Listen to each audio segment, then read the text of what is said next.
1992 started on a bit of a low note with Bart's House of Weirdness, but this was only the beginning of one of the busiest years for Simpsons video games. We started off with Konami releasing Bart's House of Weirdness, and in the same month they released the MS-DOS port of the Simpsons arcade game. Acclaim was still porting Bart vs. the Space Mutants during 1992, so we got the Sega ports for that game as well, but Acclaim would release original games alongside it. In total, there were 5 brand new Simpsons games all released in 1992, a feat that has never been matched since. Bart vs. the Space Mutants was a big hit, so with the show still popular, the Acclaim machine was full steam ahead to make Simpsons video games. In 1991, Imagineering were the sole developer of original Simpsons games for Acclaim, but this changed in 1992, with Imagineering now joined by Audiogenic and Sculpted Software. Audiogenic was the first to release their Simpsons game, with Krusty's Funhouse releasing in June 1992. Acclaim clearly wanted to get as many Simpsons games released as possible, but Imagineering were already stretched so thin. Imagineering didn't just release 3 new Simpsons games in 1991, they released 6 other games as well. Of course, they were already working on 2 new Simpsons games for 1992, but it was going to take some time to finish them.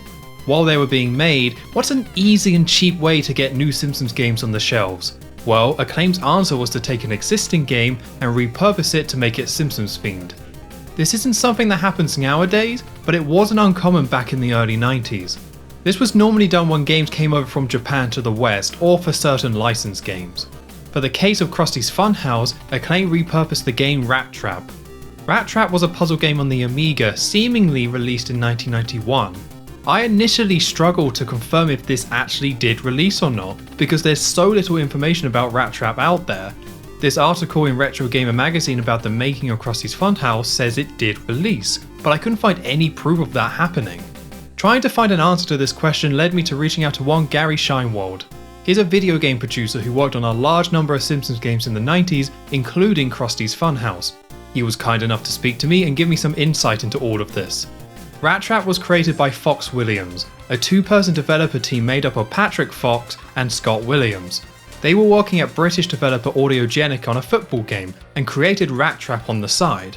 After showing Rat Trap to the rest of Audiogenic, they loved it and it became a full project. They then took Rat Trap to the Consumer Electronics Show, an event that acted as a pre-E3 style industry show to pitch it to publishers. They pitched it to Acclaim, who did want to publish it, but said that it would need to be a licensed game, so they suggested to turn it into a Simpsons themed game. Acclaim wanted to make the game all about Bart, which makes sense considering all the Simpsons games they were making at the time were about Bart, and Rat Trap already starred a young boy who you could swap out for Bart. It was Fox and the Simpsons team that wanted it to star Krusty, as they were making a push towards characters outside of the main family around this time. Gary wasn't able to say this for sure, but he speculated that Krusty being chosen for the lead in this game may be related to the live-action spin-off show that was being developed by Matt Groening. This show never came to light, but it's no secret that Matt Groening loves Krusty as a character, so this game could be all part of a big push for this new spin-off series or for just Krusty the Clown as a brand. I can't say this is 100% true. Krusty is one of the original characters from the Tracy Ullman show, so he may have been picked just because he's one of the more important side characters, but there's enough breadcrumbs here to say it's possible that this is all tied to this spin-off show. Moving on to Krusty's Funhouse itself, and this is one of the rare 2D Simpsons games that received decent to pretty good reviews at the time, and has maintained that okay reputation. Some of the previous Simpsons games actually did review quite well upon release, but it didn't take too long for people to see them more negatively. Krusty's Funhouse was considered a fun puzzle game at the time, and I believe it still is. I didn't read any reviews when I was younger, but I did play it as a kid on the Mega Drive and I remember liking it. After playing Bart's House of Weirdness, I'm more than willing to get lost in some nostalgia for this one. I'm going to be playing the SNES version first, as according to Gary, it was the lead version of the game. It's actually called Krusty's Super Funhouse on the SNES, but let's worry about all the different versions and names later and start playing some Krusty's Funhouse. The game starts on a bit of a flat title screen. It's a fun logo with cartoon rats invading it, but there's only a plain white background behind it. Pressing start doesn't begin the game, but instead brings up a password selection. There's already a password here, hi kids, and confirming that takes us into the opening cutscene. Very brief cutscene here. Krusty walks out on stage for his show, but there are rats everywhere. Krusty in this cutscene looks horrifying. It might be his eyes, his giant smile with his mouth open, or his weirdly thin arms waving at you. The strange vibes continue into gameplay where you take control of Krusty. Krusty stares at you the entire time when you're playing this game. Sometimes his eyes might change depending on certain actions, but when he's walking, he stares right at the player. Never thought this game was creepy as a kid, but it's quite unsettling at first revisiting it years later. It doesn't help that there's this manic circus style music playing in the background.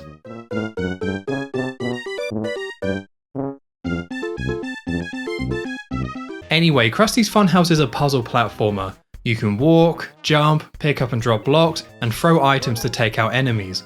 The game is split into 5 different worlds across the Funhouse. You start off in a small HUD area, and going through the first door takes you into the first world and set of levels. Each door has a level behind it, and completing all the levels allows you to go into the next world. In each level you'll find one or more rats walking around. These rats will walk forever. They never stop moving, so when they reach something they can't climb, they turn around and keep going in the other direction. The goal of all the main levels is to lead these rats to a machine to have them killed. In World 1, this machine is run by Bart, who crushes them with a giant red fist in a very cartoony way. You can't directly interact with the rats, instead you have to use different types of blocks to create paths for them. The levels in the first world are designed to show you how to do this. So in level 1 there's a 2-block high wall that the rats can't go over. You have to find a block, pick it up to put it in your inventory, and then drop it to form a mini staircase up to Bart. Once you kill all the rats, you go back to the door where you entered and you're allowed to leave, locking the door behind you to show you've completed it. You're in full control of Krusty, and there are some platforming and enemies to deal with, so this is still a platformer, but the core of the gameplay is figuring out the puzzles of how can you get the rats to where you want them to go. This is a really charming idea, and the game does a great job of having different mechanics to flesh out this core concept. So in the first world you have these blocks you can move, and you can also stand on the edge of a platform and put them down to put them slightly to the side. There are brown blocks that you can stand on that will fade away, allowing you to create different ways for the rats to drop down, and there are these pipes that you can send the rats into to send them to different parts of the level. There's lots of little ideas to help each puzzle in a level be fun and engaging, and stop things from becoming too repetitive. There's a level in the first world where you have to race the rats to the end of it, so you can pick up a block and cover a hole so the rats go to Bart. Wait, does that mean that if you don't make it in time the rats drop down and the level becomes unbeatable? I hope that doesn't become a fundamental flaw of the game that makes Later Worlds a nightmare to complete and drives me insane. On the platforming side of things, it plays well. Krusty has a nice big jump, you can really launch into the air. It's loose, but in the right ways, as you still have a lot of control of your jump, allowing you to precisely land where you want to. It's a game where moving and jumping around feels good. The worst thing I can say about the movement is Krusty's walk animation. Something about his strut that doesn't feel quite right.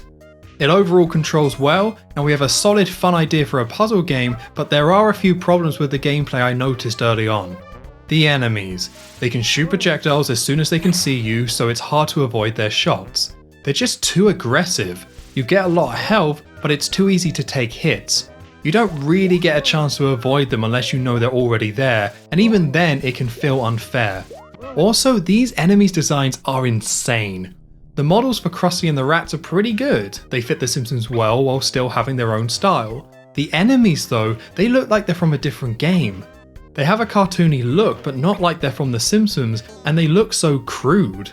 Another issue I found early on with the gameplay is waiting. As you don't control the rats directly, you have to wait for them sometimes as they walk through the level, and the time you spend doing nothing as you wait for the rats, it starts to add up. It's not so bad in World 1, but it does become a recurring theme across the game. In each world there's a door with a gold lock on it, which can only be opened by beating the other levels first. You can play the levels out of order in this game. It's not a massive advantage to doing this unless you're stuck on one level and want to give yourself a break from it by giving a different level a go. The door with a gold lock is a level that doesn't have any rats in it. Instead you have to find a purple block, give it a kick, and then head back to the door. The level for this in World 1 isn't great, as it focuses more on taking out enemies, which due to their aggressive nature is just a bit annoying to do. And with that level beaten, we're already off to World 2. There are only 8 levels in the first world, which are all quite short. It is mostly a tutorial to ease you into the game. World 2 ups the level count to 10, and the levels become bigger and more complicated. Take the first level of World 2. You start off and you find multiple blocks at the top of the entrance for the levels. The rats start off trapped, but you can use the blocks to build a staircase so they can get into the pipe. This allows them to continue onward, but there's a passage that you're too big to go through, so you have to go back and use the same blocks to build a way over the top. You then need to get a third block to the end so the rats can climb up and into the machine. There are extra areas to find as well in this level, with an underground passage by falling down these disappearing blocks, and an upper section with some hidden items to find. The second level in World 2 features these blocks that you can't pick up, but you can kick. The rat killing machine, which is controlled by Homer for World 2, is at the beginning and you have to go and find the rats. You kick down blocks near the rats so they can escape, find a Super Ball weapon, and then use that to knock down a load of breakable blocks so the rats can then walk to Homer. There's also an entire upper section you can find by climbing up through these pipes, which then loops round to give you more items and a bonus room. The levels getting more complex is both a blessing and a curse. It's good because the puzzles become more interesting to solve. You know that you need to lead rats to a machine for every level, but when you first enter a level, you don't know how you're going to do that. Each level starts by exploring, getting a good sense of the space, finding where the rats are, finding where the machine is, and starting to put things together in your head. A lot of the time the rats in the level start stuck at one spot, which gives you time to properly look around and figure things out. There's always a limited number of blocks in the level. They always give you enough to kill the rats, but you won't know how to use them straight away. Learning the level, mapping out a route for the rats, and finding ways to use the blocks you've been given gives you that satisfying aha moment. Something any good puzzle game should do. The gameplay isn't really all that dynamic really, but it does what it sets out to do, and solving these puzzles can be really enjoyable. The flip side to all this is how tedious and frustrating the levels can be. I mentioned before about the waiting time, and that only gets worse as the levels become bigger. That's not too bad though in the grand scheme of things, but certain levels do like to waste your time in other ways. There's lots of levels that force you to go through a long loop multiple times as you're trying to figure out what to do. There's a level in World 2 that starts out with some simple platforming, with a path that loops back to the beginning. You go and grab a block, use it to go higher and progress. The level then opens up to this large area where there's a single rat to kill. You have to guide this rat downwards with lots of different blocks to use to build a path. Once you drop down, you have to guide the rat to a specific point and use a block called a blower to launch it up to Homer. If you mess up, the rat can fall into these pipes and that sends the rat all the way to the beginning. But if you want to go back to where the rat started, you have to go all the way round, back to the start of the level and back through the open area. Some of these levels are designed to punish the player by taking up a lot of their time. It's not enough that you haven't created the right path for the rat, it's also going to reset the rat to the beginning and you have to loop round and create these paths all over again. I can see the logic with the design here. It's better to reset the puzzle than kill the player, but the fun of a puzzle should be the satisfaction you get from solving the puzzle. Wasting the player's time to this degree can take away from this. Not completely, but certain levels can feel too monotonous to figure out because of this. Overall for World 2, it's still pretty fun, although on a more level by level basis. There are tedious levels, but also ones that are good and still tap into that appeal of leading these rats to their doom. There are some other annoyances with the gameplay I'm going to mention. Why in a puzzle platformer like this would there be fall damage? Feels really unnecessary, especially with how generous the jumping is. The weapon system also isn't too great. You get 2 weapons, the pies and the Super Balls. You only get 10 pies or 5 Super Balls per pickup, and if you run out, that's it. There's no other way to take out the enemies, so if you run out of ammo, every enemy becomes unkillable.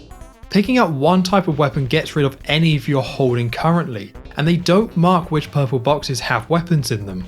It's easy to lose ammo because you just didn't know what you were picking up. These complaints are more nitpicks though, so let's talk about the look of the game. Krusty's Funhouse is ultimately a reworked version of Rat Trap, with the SNES version sharing most of its visuals from that game. It retains that Amiga feel, with the specific type of colours used throughout, and it doesn't try to make any convincing environment or any sense of this being a real space, instead heavily leaning into this being a video game. These levels do not look like anything Krusty would be involved in. The art style is appealing enough that it's not a big problem, but this is not what comes to mind when you use the term Krusty's Funhouse. What makes this game The Simpsons is that you're controlling Krusty, different Simpsons characters operate the rat killing machines, and these posters on the walls. Each of the posters is Simpsons themed. Some are quotes and references, and some are unique lines using the Simpsons characters. The cynical adult that I now sadly am want to call these out for how half-hearted these feel. Instead of changing the level themes to match the show, they just put posters on the wall and the levels don't feel like The Simpsons at all. As a kid though, these posters were a bit surreal. There's this one of Scratchy, but there's a smaller red cat next to him, and who is this cat? His son? As a kid I didn't know if this was made up, or if there was an episode I hadn't seen where Scratchy had a kid. There's the give a hoot read a book sign at the start of level 1, and that got burned into my brain. It's a reference to the show, yes, but it's such an obscure one from season 1 that it really stood out to me when I was younger. I knew it was real, but I could never place the episode. I guess what I'm saying is that the posters are a bit lazy, but they do add to the odd atmosphere this game has. They give it a bit more of a personality, although maybe in a way that wasn't intended. World 2 ends with another level with no rats, where you run through, avoid or kill the enemies, kick the block and leave.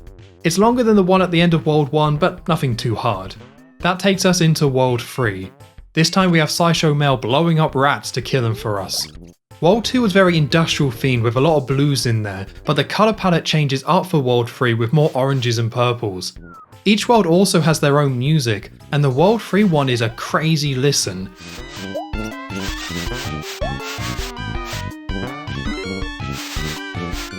It's so manic and all over the place. It matches the clown theme I guess, but not so much the puzzle platforming gameplay. We now have 14 levels to complete with a mix of short and long levels, and this is where the game starts to fall apart. There are fun levels here. The first world introduces the spring block, which is used multiple times throughout the game. It allows you to bounce up higher, and sometimes you can pick one up and move it to jump up to certain ledges. There are also more parts of the pipe you can pick up to make your own pipes to lead the rats down. They're two fun little ideas. Like the rest of the game, they do keep introducing new elements to keep the gameplay from becoming stale. The problem with World 3 is that you can soft lock levels. Like that one level in World 1, there are multiple levels where either yourself or the rats become stuck. The level becomes unbeatable, and the only thing you can do is press select. Pressing select will kill you, kicking you out of the level, allowing you to restart at the cost of a life. There's lots of problems caused by this system. The concept of having levels that can break isn't good, but some of these levels are so easy to break accidentally. Kick a block the wrong way, the level is broken. Fall down at the wrong point, the level is broken. Create a tall pipe for the rats to go up but fall on the wrong side of it, you've trapped yourself and the level is broken. For this type of puzzle game, it's far too easy to have levels break. I wouldn't mind if it was just very specific examples where this could happen, but basic experimentation when you're first playing a level can get you into impossible situations. This is a flaw, but one that could have been overlooked if quitting the level didn't cost you a life. You only get so many lives and losing them all takes you back to the title screen. There are passwords, but these only take you to the beginning of a world with 3 lives. This means you have to beat all 14 levels of World 3 with only 3 lives. To be fair, there are extra lives you can find which helps with this. It doesn't stop a game over being really bad in this game though. This is a puzzle game with some of the puzzles being a bit tedious. So if you get a game over say on level 12, you have to redo levels 1 to 11 all over again to finish the world. This pressure not to get a game over permeates over the game. The individual levels that are enjoyable are still enjoyable, but even if you like a level, you're more than likely going to be replaying it later once you play one of the levels that can break so easily. If you could leave a level without losing a life, the problem would be mostly fixed. It would allow you to focus on the puzzles and allow you to enjoy that process of making mistakes before finding the correct solution. Even with the current system of making you lose a life, making the world shorter would have helped as well, as it would have been less content you would have to replay if you got a game over. This is a prime example of a game not aging well. Back in the early 90s, yeah, of course games have lives and game overs. That's what video games are, right? But now, a puzzle game like this would never have such a system. It's a system that's there not to enhance the experience, but because that's just what video games did back in the 90s. Does that mean the game is now horrible? No, I wouldn't say that, but that's in part because you can fix this problem. There's a password you can enter for unlimited lives which stops you from ever getting a game over. Also on an emulator, you can just use save states and reload whenever you get stuck. It doesn't excuse the breakable levels, and it's still a critical flaw of the game, but there are workarounds that allows you to enjoy the more balanced puzzles and levels. World 3 is still beatable without doing anything like this, but it's a much worse and more tedious experience if you don't. Next up is World 4 with Corporal Punishment taking out the rats. You know, that one character who sometimes appears in the background. He kills the rats by swallowing them whole, which feels like the most unsettling rat trap yet. In World 4, a new type of block is introduced, the jars, where the rats can get stuck inside, which you can then pick up and move them. They're still introducing new mechanics this late into the game, which is great! I complained a lot about World 3, but World 4 is much worse. Before I start explaining why, how about I speak about something else I like about the game? Most of the levels only have one solution, which is especially true early on when the puzzles are more simple. There's quite a few levels though where there's actually more than one way you can solve it. When the levels get bigger and you get more blocks to use, you can find different solutions. Take this one level in World 4, where you have the rats shooting all around the stage due to the blowers being placed all over the walls. You get 2 blocks, and you can place them wherever you want to disrupt the flow of the rats and get them to corporal punishment. I did this by blocking the path above, and then when the rats stopped, I moved the block to force them to drop down and go to the right. A much better way of doing this is to send the rats the other way around the blowers, and then use a block to stop the rats from the other side so they automatically go right. My original way of doing it was slow and wasn't all that great, but the fact that it worked really adds something to the puzzle solving. You're not always being forced down one path and one solution, so there can be an extra layer of creativity. Now back to World 4 itself, and we have another world with 14 levels to beat. Each level in World 4 has one or more of the following problems. It's way too easy to break, meaning you can get soft locked. The levels are way too big, or the enemies are annoying. The only enemy in World 4 are these birds, which poop at you as they go past. I know, charming. They take 3 pies to kill, but like the rest of the game you get limited ammo, resulting in times where the birds can't be killed. Solving puzzles with invincible enemies isn't fun. For the breakable level aspect, I'm pretty sure every level in World 4 can be soft locked. Some easier than others, but it happens so many times, either due to landing in a pit or having the rats go the wrong way, or maybe you just run out of ammo that's required to beat the level. One of the worst examples of this is the start of 4-8. If you don't immediately run to the left and pick up the blower block, the rats are shot into the pipe above and become stuck. Within 2 seconds, the level becomes unbeatable. If you go up to investigate yourself, you also become stuck. World 4 is when the level design becomes really bad. There are still cool ideas for puzzles, it doesn't necessarily become a terrible game, but the flaws become more of a problem. I can't go through all the problems with the level design as it will take too long, but I want to highlight 2 levels in particular that gave me the most trouble. Level 410 has a group of rats at the beginning and a group of jars that you can store the rats in to pick up. What you have to do is pick up the jars one by one, put the rats in them, and then carry them across a large pit by bouncing off springs. On paper, not too bad, but there's a few things that make this so infuriating. The first is the gap between the springs. You have a lot of air control in the game, which is good, but there's only just enough room to make it across each gap if you land on the very right of the spring. It's easy to fall down, and when you do, there's several birds that move really quickly that can do damage. Getting across these springs once is fine, but you need to do this 7 times in one run in order to get everything across to the other side. You have to carry each of the rats in a jar, a blower, and then a normal block in order to get all the rats to the rat killing machine. World 3 had a similar level like this, and it was bad there, but it's crazy that they used this idea more than once. This level doesn't really feel like a puzzle platformer at this point. There's no puzzle, it's just repetitive platforming that you have to do over and over again. If you miss too many jumps and take hits from the birds or take fall damage, you die and you're starting back from the beginning. It's artificial difficulty by making you do the same thing over and over again and not a fun challenge. The second level I want to talk about is 4-7. The puzzle itself is solid. There's a few different rows, and you can remove blocks to have the rats drop down.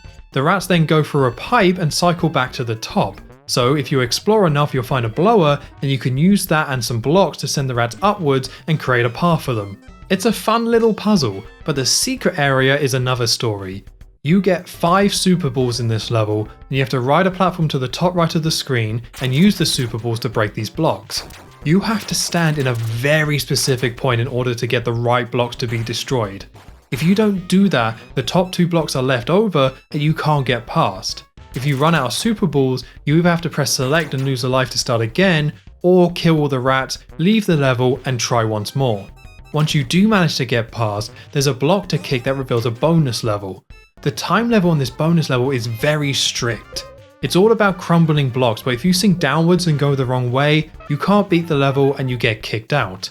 If you do get all the items in the bonus level, you appear at a different location and have a secret block to kick. This is very difficult to do, but all of this would be okay if it was optional, but this is actually required to beat the game.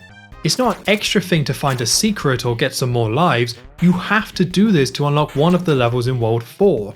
If you mess up destroying the blocks or completing the bonus stage, you have to try all again. I was using save states in between the levels for World 4 just to save me the pain of getting a game over, and even with that, World 4 took ages. World 4 in total took me 4 hours on my first playthrough, and I can't imagine having to beat it without these save states. Outside of all the problems I've described with the levels, the pacing of the content is just very off in this game. Worlds really shouldn't be this long with no checkpoints in between. After a pretty annoying level at the end of World 4, it's off to World 5 and the last 14 levels in the game. The first half of World 5 is actually much better. The levels start taking place outside with this starry night in the background. There's plants and greenery in the levels as well, so this world has a much more unique feel. There's also levels with a snow and ice aesthetic. They come out of nowhere, but I always enjoy this type of theming. The puzzles initially feel more balanced than in World 3 and 4.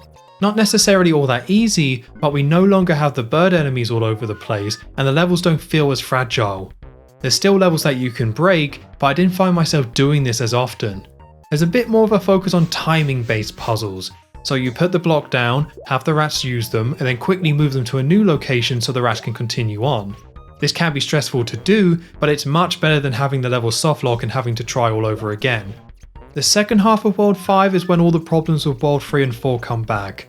Lots of levels feature these kickable barrels, and like before, kick one barrel the wrong way and the level can't be completed. There's also a level that has a pit that you can't escape from. You jump down, kick a purple block, and you're stuck. There was another level I got stuck on for a while as well, where there's a blue block near the beginning, but trying to jump on top of that block, you land on a platform above it. I couldn't figure out what you need to do, as you need to get past the block to find the rat, but you can't jump over it. It's then when I figured out that Krusty can walk on top of blocks if you go up to them and hold up. He does this awkward slide to stand on top of the block. This blew my mind. I never thought to do this, and there were probably times that this would have been really useful in previous levels. This is the only level in the game that requires this move.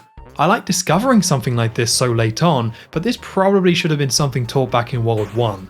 World 5 is still better than World 3 and 4, but it has its frustrating moments all the same.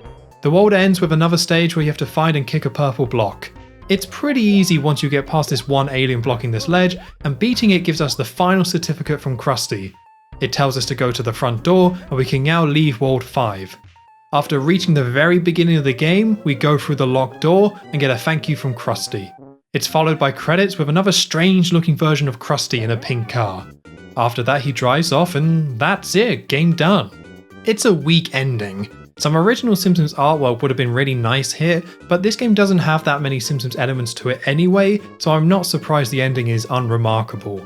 I still like seeing this ending, as I've never seen the ending to Krusty's Funhouse before, so it's cool to see in a nostalgia-fueled kind of way.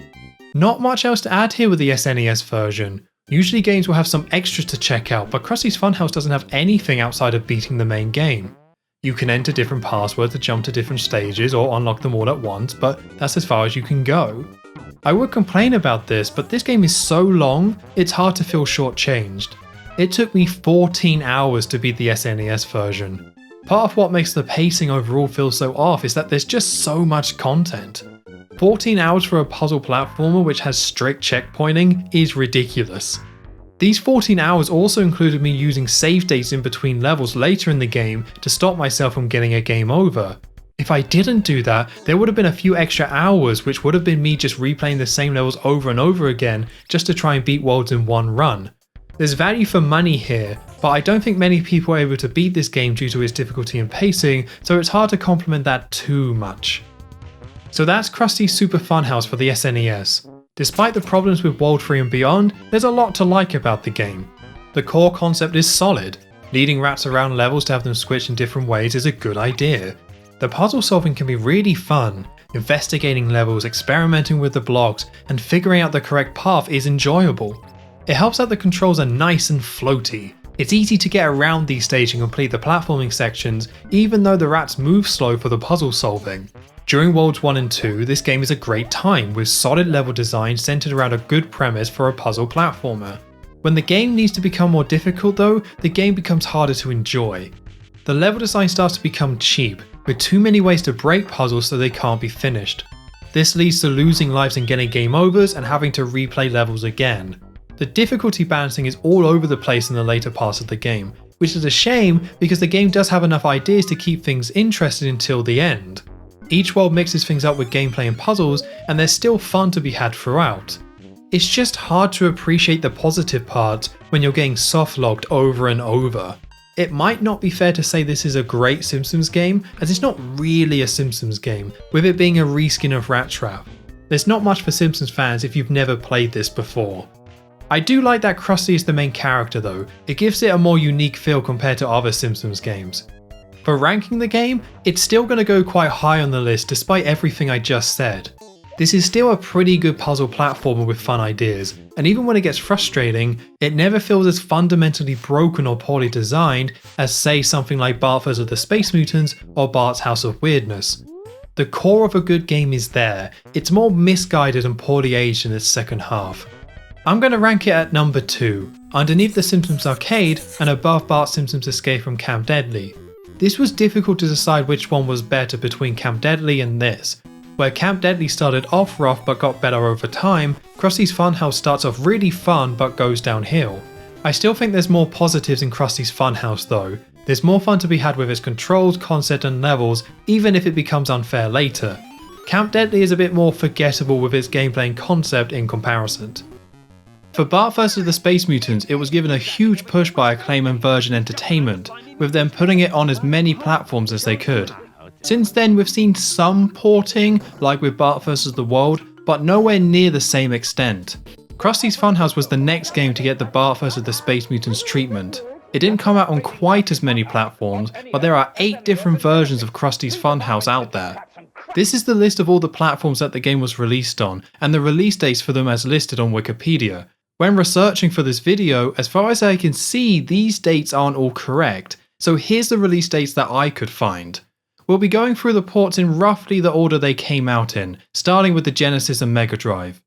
This version came out at the same time as the SNES version in June 1992, so it's the same basic game. Most of the changes come from the presentation, both in graphics and sound. The first thing I noticed was how different Krusty's sprite was. In the Mega Drive version, it's like his jaw has been broken. The general art style remains roughly the same, there's just times when certain parts of the levels will be different colours. Also, the HUD of the game is moved to the top of the screen and now takes up more space. Another change is with the soundtrack. The SNES and the Genesis generated music and audio in very different ways, which gave each console their own unique sound. The music is the same for the Genesis and Mega Drive versions, but was reworked. While I'm talking about the music, for Worlds 2 and 4, there are 2 completely different songs for each of them. At some point, a 1.1 version of the game was released for SNES and Genesis, which replaced the World 2 and 4 music.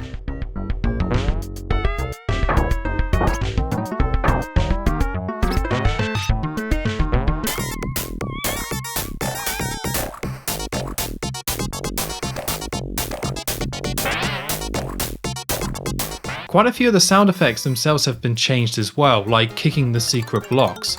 Also, Krusty sounds pretty different from the SNES version.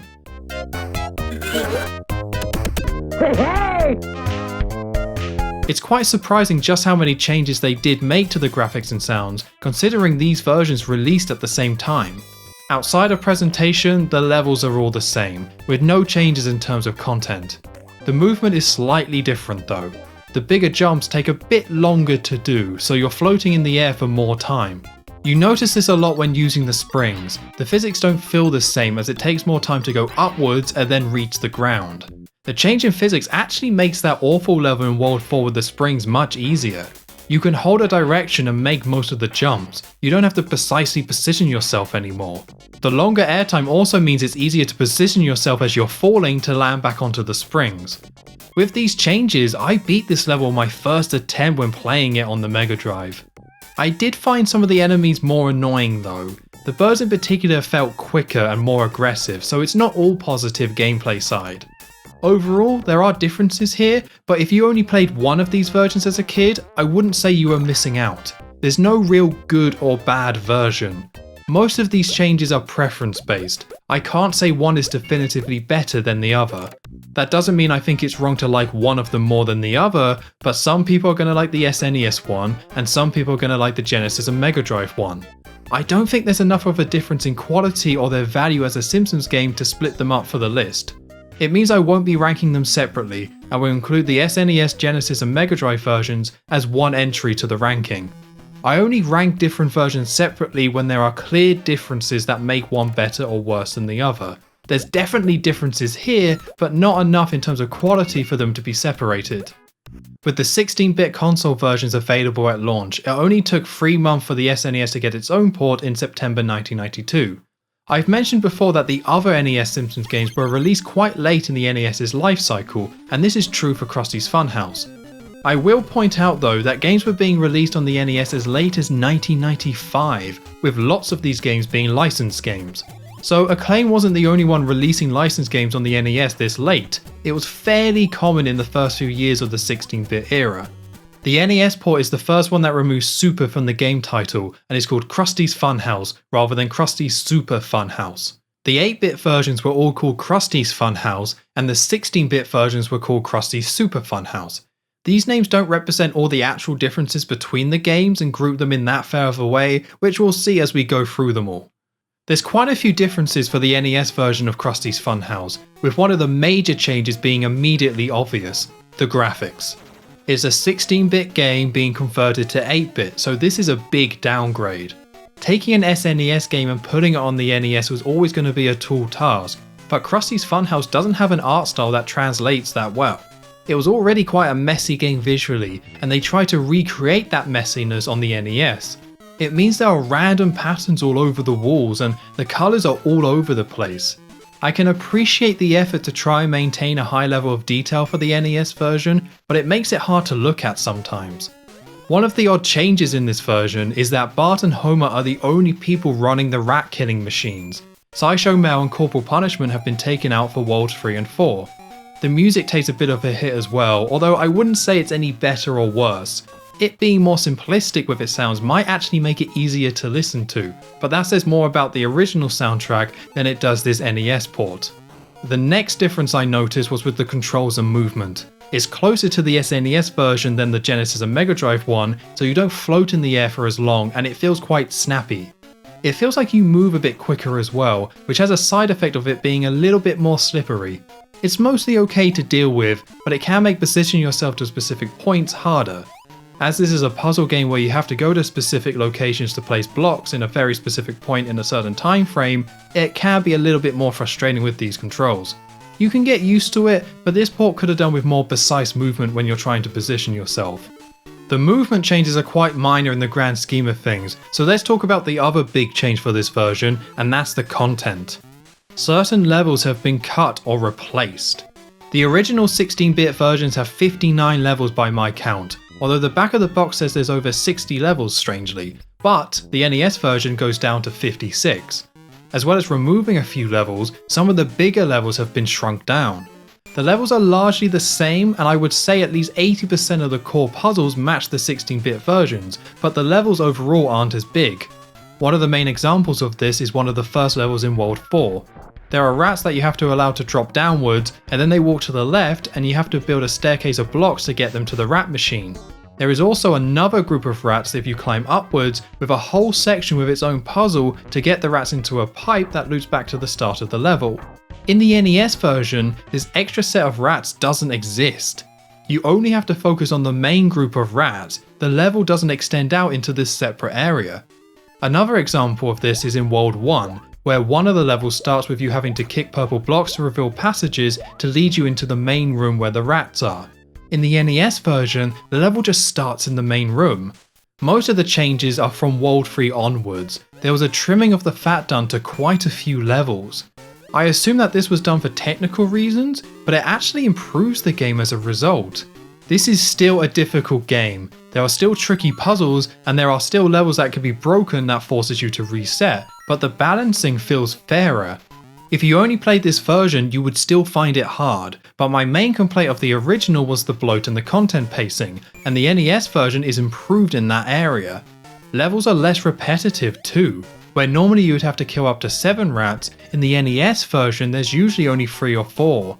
There was also an effort surprisingly to make things fairer in other ways, like the bonus games now give you a timer on screen and feel a bit easier to complete. They also give you 9 super balls when you pick one up instead of 5, so you have more ammo. Enemies are easier to deal with too. They're less aggressive, certain levels have less enemies, and the birds don't have that poop attack anymore. It just feels more balanced and better thought out across the board. It's hard, but a smoother ride. Some of the levels cut were awful, and not having to deal with them in the NES version was really nice. The more slippery controls took a bit to get used to, but once I did, I have to say the NES version is slightly better. I'm going to rank it one above the SNES, Genesis and Mega Drive versions, which is a bit of a surprise even to me. The graphics and presentation are clearly so much worse on the NES, and that is a legitimate flaw of the game. This ranking ultimately comes down to gameplay over graphics. I'm choosing the NES version as trimming it down makes it a better designed game.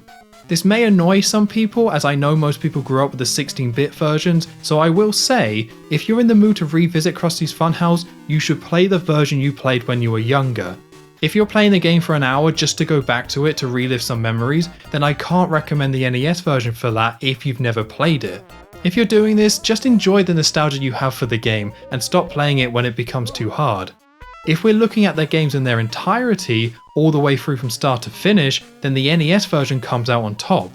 The graphics are weaker, but this isn't like the MS-DOS port of The Simpsons for arcade, where the great art style was lost because of the downgrade. The 16-bit versions look alright, but they don't feel like The Simpsons, so the NES version doesn't lose too much. Okay, so the versions we've looked so far came out relatively close to each other, but now we're moving across the 1993. These all feel like second wave ports, as they all miss Christmas 1992. Let's stick to the Nintendo systems for now and start with the Game Boy port. The first impression of the Game Boy port is that it's a downgraded version of the NES one. It's now in black and white as it's running on a Game Boy, but the graphics are most similar to the NES one, which is most notable when looking at Krusty. The controls are very similar to the NES one as well, having that slight slipperiness while maintaining the large jumps and mid-air control. Going through World 1, the content is the same, with the same trimmed down level design and missing levels. The problem with this version though is pretty obvious straight away. Everything takes much more time and is slower. Krusty isn't slower himself or feels bad to control, but the rats now walk much slower. There's gameplay advantages to this as now you have a lot more time to move the blocks and solve the puzzles, but it results in a lot more waiting around and not doing anything. On top of this, I found myself wasting more time generally because you have less screen space. It's harder to get a good sense of the levels and figure out where to go, resulting in more time going backwards and forwards in a level. I've played this game quite a lot by this point, so know these levels quite well, but I found myself having to explore more than normal because it's harder to know where you are. I can't imagine playing this version as the very first one and trying to figure out these puzzles for the first time. It would be much harder because you get a limited view of the levels.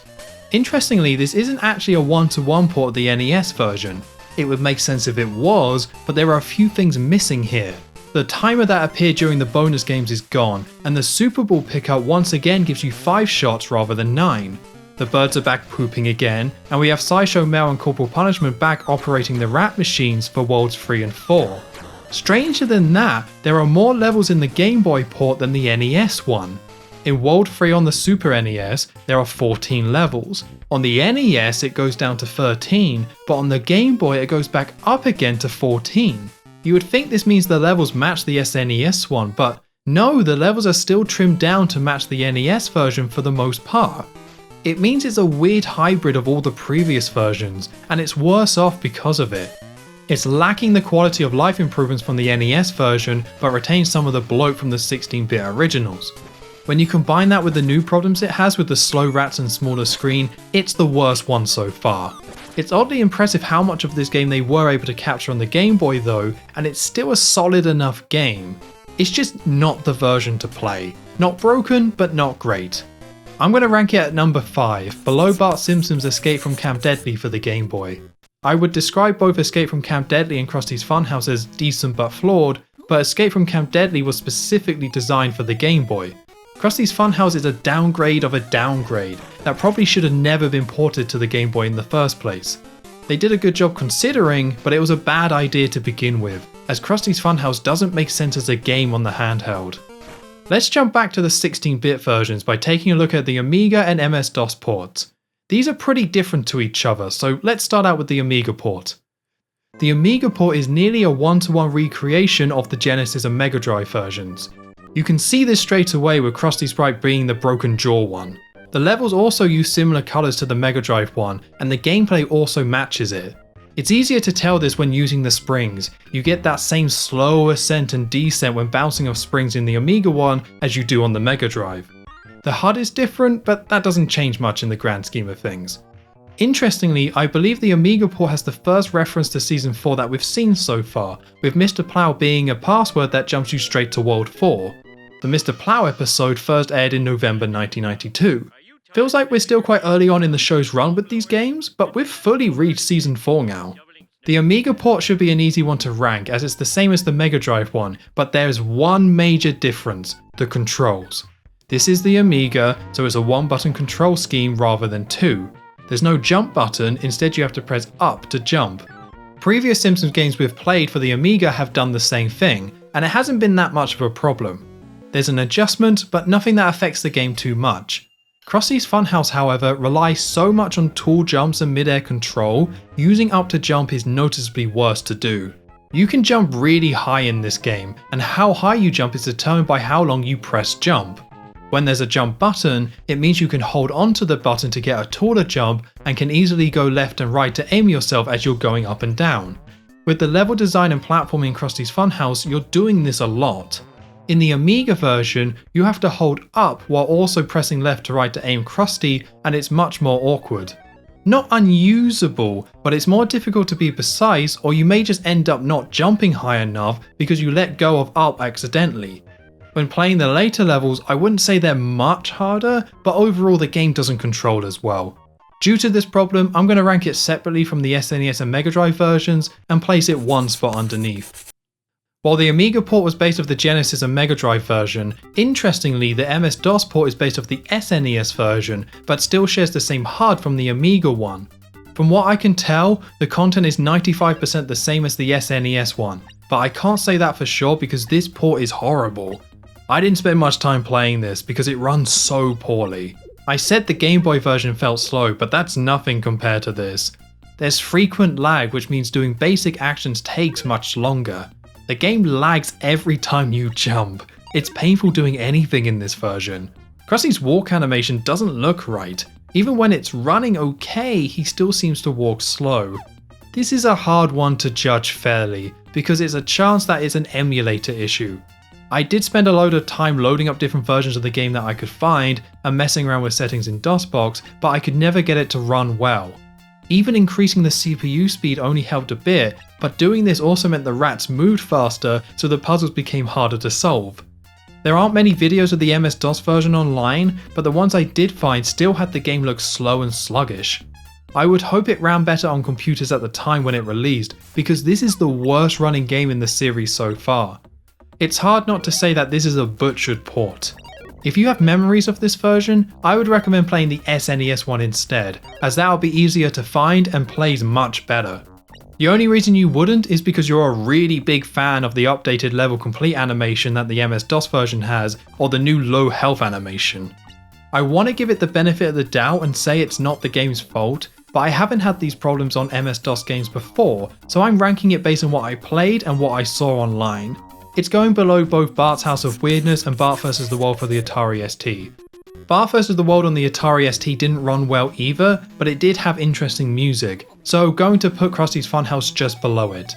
Krusty's Funhouse is the last Simpsons game to come to MS-DOS, as well as the Amiga, so a bit unfortunate to end on such a sour note. We're on the home stretch now with only 2 more ports to look at for the Sega systems, those being for the Master System and the Game Gear. We'll start with the Master System port, and to try and sum it up, this is a mix of the NES and Game Boy ports with graphics based on the Genesis and Mega Drive version. As always, you can tell where the graphics come from by looking at Krusty. His jaw is once again broken, just in 8-bit. There was more of an effort to try and recreate the original look of the 16-bit versions, which ends up making the game look worse. Krusty's Funhouse isn't an amazing looking game on any platform, but its more abstract and colourful art style doesn't translate well to 8-bit. The patterns in the levels can be really bright, and it makes the game hard to look at sometimes. The SNES version is quite ugly too, but this is more unpleasant. The backgrounds would have been better if they were simplified or were just less bright. The gameplay itself mostly matches the Game Boy version. I say that as it has the same reworked level design as the NES one, and the same number of levels as the NES one, but it lacks the quality of life tweaks. It means I would still take the NES version over this, but it still has the better versions of the levels with improved pacing and content structure. The Master System also has 2 buttons, so no awkward control scheme, and it doesn't have the same issue that the Game Boy had with the slower gameplay. It's a solid version of the game, but my main criticism gameplay wise is maybe it moves a bit too fast. You can see this in the enemies especially, everything moves a bit quicker than it feels like it should. Still, this really isn't a bad way to play Krusty's Funhouse at all, and its biggest problems come from when comparing it to the other ports. The levels are the better versions of them, but the NES one uses the same designs and has other gameplay tweaks to make that one better. The graphics try to emulate the other Sega versions, but it's much harder to look at, and if you want that art style, you would play the 16-bit ones. It makes it really hard to rank, but I'm going to put it between the SNES, Genesis and Mega Drive originals and the Amiga port. It doesn't have the same charm as the originals, but it also doesn't have the awkward jumping that the Amiga port has, while also featuring that better level design. That only leaves the Game Gear, and if you've seen the rest of this ranking series, you can probably guess what this one is going to be like. This is the Master System port, shrunk down to run on a Game Gear. There's not a lot of differences here, it's the same game. The main difference is the same one as we've seen with all these Game Gear ports, and that's the reduced screen size. This results in this version of Krusty's Funhouse having the same problem as the Game Boy one, where a puzzle platformer with these type of levels doesn't make sense on a handheld. It's harder to figure out the puzzles and get a proper sense of each level. Outside of that, with it being the same as the Master System version, it's another solid port. This does function quite well, and putting the screen size to one side for a second, I don't have any major complaints unique to the Game Gear port. It's certainly not the best way to play Krusty's Funhouse, but it doesn't mean it's a bad game. I'm going to rank it 1 above the Game Boy port. It has the same flaw of being a game on a handheld when it really shouldn't be, but it doesn't have the same slowness to its gameplay that the Game Boy one had, so it's going to go 1 spot higher. Going through every version of Krusty's Funhouse really made me think about what this video series is about. When it comes down to it, Krusty's Funhouse isn't really a Simpsons game. It's a game that got turned into a Simpsons game and then got ported to a ridiculous number of systems. It doesn't have one of the Simpsons family as its main character. You're playing as Krusty killing rats whose design didn't come from the show. The high ranking of these games on the list says more about the low quality of previous games than it does about how good of a Simpsons game Krusty's Funhouse is. There's a much better core game here than most of what we've played up to this point, and that helps elevate it. It's a fun little puzzle platformer that's as odd and mediocre as it is charming and entertaining. I've said it's not really a Simpsons game a couple of times now due to its origins, but it has become a major part of the history of Simpsons video games. It's a game that sold well, and many people played it and enjoyed it at the time when they were younger, myself included. It became an important game for the franchise, whether it deserved to or not. When you talk about decent or good Simpsons games, a lot of people will think Krusty's Funhouse. It's been great to look back at all these versions to really understand what the game actually is. I will always have a fondness for Krusty's Funhouse. It's that weird game that was just fun enough, was just strange enough, that it helped stand out in people's minds. We can argue about the ranking of each individual port, and I'm sure people will in the comments, but this game is all about which version you played. It's about which one did you somehow end up with as a kid and played it because why not? This ranking series is about what the games are as a whole rather than what I remember them to be, but Krusty's Funhouse is unique and stands out because of what it was at the time. It's that puzzle game that somehow became a hit despite everything that surrounded it. So that's Krusty's Funhouse. Thank you very much for watching. If you enjoyed this unnecessarily long breakdown of Krusty's Funhouse, please consider giving the video a like or leaving a comment below. I'll see you next time for Bart vs the Juggernauts. I'm not sure if I'm ready to jump back into another Imagineering game, but I'm open to playing a game where Krusty doesn't stare at me the whole time.